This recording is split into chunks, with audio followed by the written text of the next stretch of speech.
Bueno, en ese sentido tenemos para este acompañamiento virtual tres principios básicos, que son el reforzamiento, cuando se incrementa el comportamiento, el castigo, cuando se lo reduce, y la extinción, que es un tercer principio básico, que también consiste en la reducción del comportamiento, pero lo vamos a ver más adelante.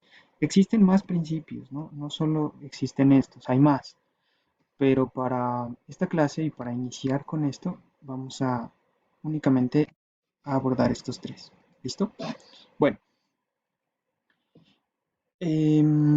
vamos a iniciar con el reforzamiento y como les decía, pues el reforzamiento constituye en proporcionar un evento que incrementará el comportamiento en un futuro, inmediato o mediato. Me refiero al futuro, el futuro inmediato o un futuro inmediato. Aquí hay que hacer una aclaración, como lo dice la diapositiva, y es que el reforzamiento no es equiparable a un procedimiento de premiar. Miren, para que esto quede claro, cuando uno habla de reforzamiento dentro de la educación y del aula, de cómo modificar el comportamiento de los estudiantes, la idea es que la persona que modifica el comportamiento, que puede ser un psicólogo, un docente o una persona cualquiera, porque estos principios están dados para cualquier persona. La persona que utiliza estos ejercicios eh, brinda o proporciona a las personas estímulos, situaciones estimulares o eventos para que la persona cambie en su comportamiento e incremente ese comportamiento que queremos incrementar. Un ejemplo de ello es, supongamos que hay un chico que participa muy poco en clase. Es un ejemplo nada más. Sabemos que es una persona que es muy inteligente y es muy buena, pero participa muy poco en clase. Entonces el docente se dice a sí mismo, bueno, ¿cómo hago para incrementar ese tipo de comportamientos de participación? Porque las participaciones de él son muy buenas y enriquecen la clase, o de ella son muy buenas y enriquecen la clase, pero lo hace muy poco. Entonces, ¿cómo hago para incrementar esa situación?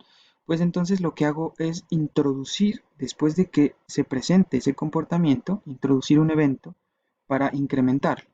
Y por lo general lo que uno utiliza es un evento que sea agradable. Entonces, si un estudiante participa dentro de clase y usted, una vez que haya participado, inmediatamente después se para el profesor y le dice, oye, qué buena participación. Está genial eso que acabas de decir. Te felicito, qué buena idea. Ese tipo de cosas, de decirle, o sea, el hecho de que el profesor le diga esto que le acabamos de decir en el ejemplo, como, como funciona como un satisfactor para la persona, es decir, le genera cierta satisfacción, cierto placer, le genera el hecho de sentirse orgulloso consigo mismo por haber hecho esa participación. Aquí se constituye o se transforma o se establece como un reforzador. ¿Listo? ¿Por qué? Es decir, estamos reforzando un comportamiento. ¿Cuál? El de participar. Si una persona presenta un comportamiento, como les decía anteriormente, y seguido a ese comportamiento va a un evento que incrementa ese comportamiento, esto se constituye como reforzamiento. ¿Y cómo sé si incrementa o no incrementa el comportamiento? Los reforzadores por lo general, no siempre, por lo general, eh, hacen que las personas sientan cierta satisfacción. Entonces, en el caso que les acabo de poner, el proporcionar halagos al haber participado, perdón, al haber hecho esa participación en clase, funciona como un reforzador, incrementa ese comportamiento. Ese reforzador o esa situación que uno acaba de introducir, ese evento que acaba de introducir a la situación, es un evento social, porque el profesor simplemente dijo cosas, ¿cierto? Le dijo unas palabras que para el estudiante fueron sumamente agradables. Pero también hay otro tipo de reforzadores, se les llama, eh, por ejemplo, tangibles. Lo que uno suele usar a veces con los hijos o con los niños es, bueno, cuando el niño hace algo bien, se le gasta un helado, o se le da una moneda, o se le da un chocolate. Esos son reforzadores tangibles. Y en sí, aunque funcionan, no son tan recomendables. ¿Por qué? Porque sirven cuando uno quiere instaurar un comportamiento nuevo. Pero una vez que lo instaura usted, es posible que deba empezar a cambiar ese reforzador por uno que sea social, es decir, por algo que al decirle palabras a la persona lo haga sentir bien. De lo contrario, pues la persona será una persona que no es, digamos que no está adaptada para la vida en sociedad, porque usted ve que muchas de las cosas que hacemos no son reforzadas por otros eh, con bienes tangibles. Usted, por ejemplo, dice buenos días, pero a usted por decir buenos días no le dan un dulce cada vez que dice buenos días. No, así no funciona la vida. Pero supongamos que tenemos un niño que no dice buenos días. Entonces, para instaurar ese comportamiento es probable que tengamos que valernos de eventos o estímulos tangibles, como un dulcecito pequeño. No le va a dar pues tampoco un chocolate enorme, sino un estímulo muy chiquitico por decir buenos días. Y es probable que a medida que lo haga en unos 3 o 4 días, el chico ya aprenda a decir buenos días. Es decir, que usted instauró ese comportamiento.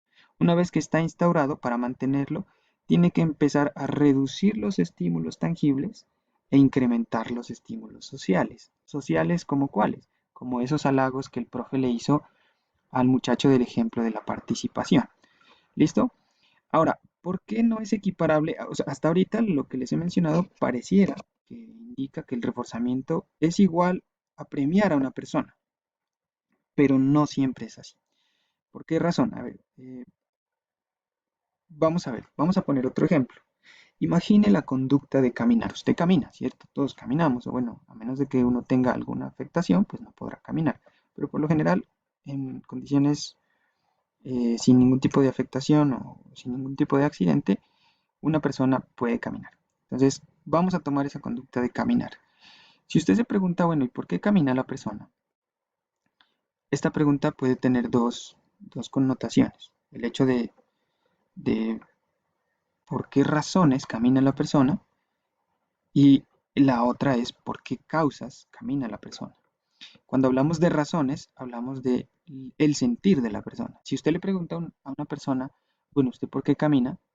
Ah, pues porque tengo que ir a hacer una vuelta, porque se me da la gana, porque me gusta caminar, porque me siento bien cuando camino, porque despeja la mente, un montón de cosas.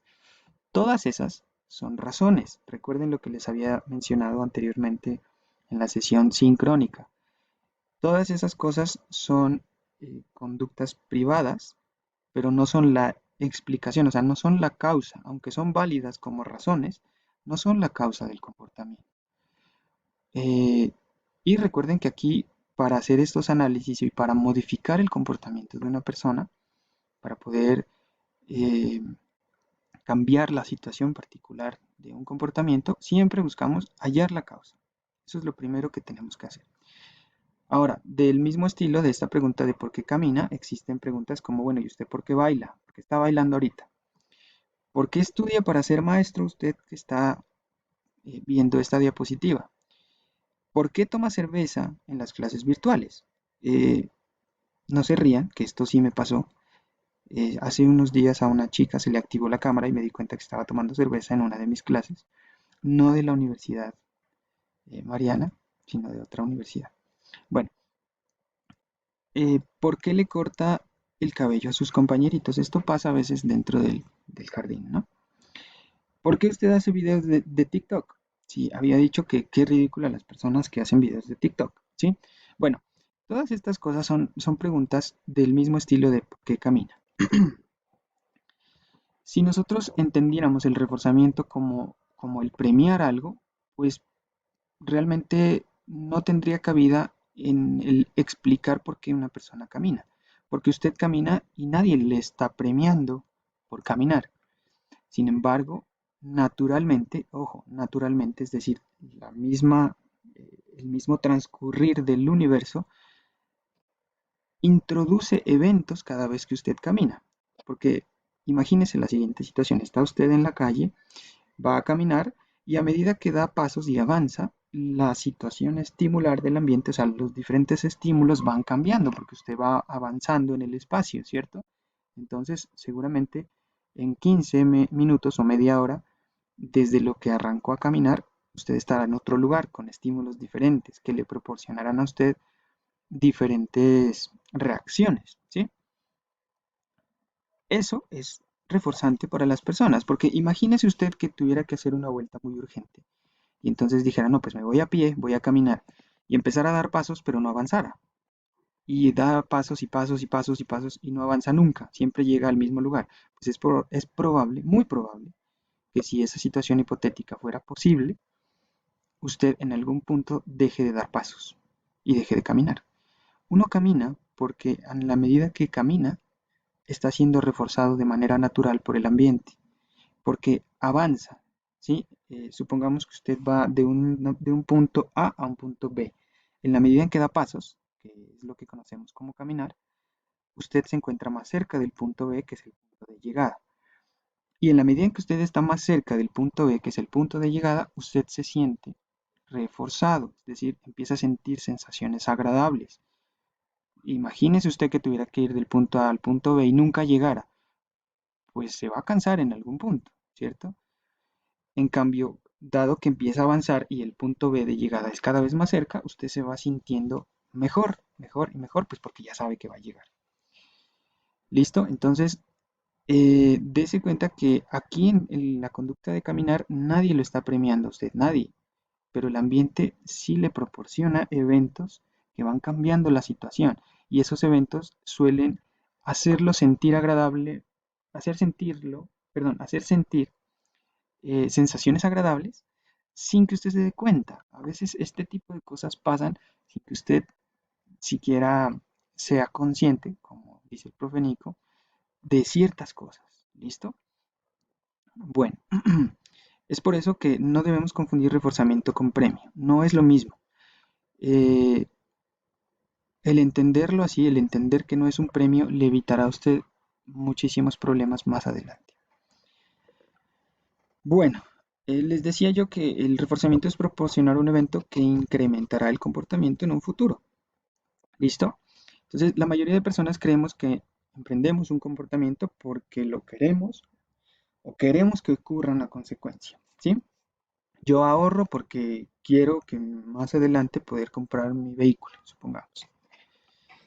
Pero elementos como los deseos, las necesidades, intenciones son ejemplos de conductas privadas, lo que les decía hace un momento. Estas conductas privadas son cosas que la gente puede transformar en ficciones explicativas. Una conducta privada es una conducta que hay que explicar, pero el hecho de que yo piense o quiera que ocurra algo no es la causa del comportamiento. Si yo le digo a usted, bueno, ¿usted por qué está ahorrando? Pues porque quiero comprarme un carro, me dice usted. Claro, esa es una razón, pero eso que usted me acaba de decir es un comportamiento que también hay que explicar, no es la explicación de por qué usted está ahorrando, ¿sí?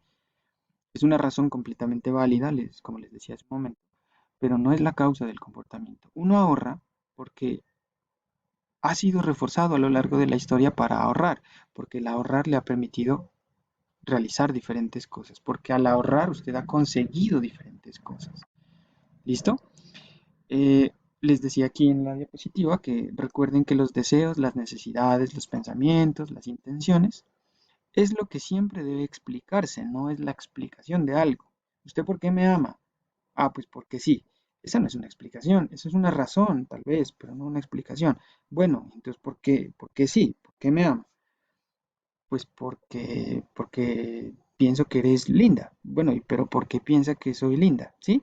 Todas esas cosas que son pensamientos, necesidades, intenciones, eh, son cosas que se deben explicar. Bueno, por otro lado, estos elementos, es decir, los pensamientos, las necesidades, las intenciones, tienen un defecto y es que por lo general ponen las causas del comportamiento en el futuro. Entonces yo bebo agua para más adelante calmar la sed, pero no es así como ocurren las causas del comportamiento. Más bien es que usted bebe agua porque en anteriores ocasiones cuando bebió agua pudo calmar la sed. ¿Sí me explico? Cuando hablamos de la causalidad, la causa está en el pasado, no en el futuro. Entonces hablar de ser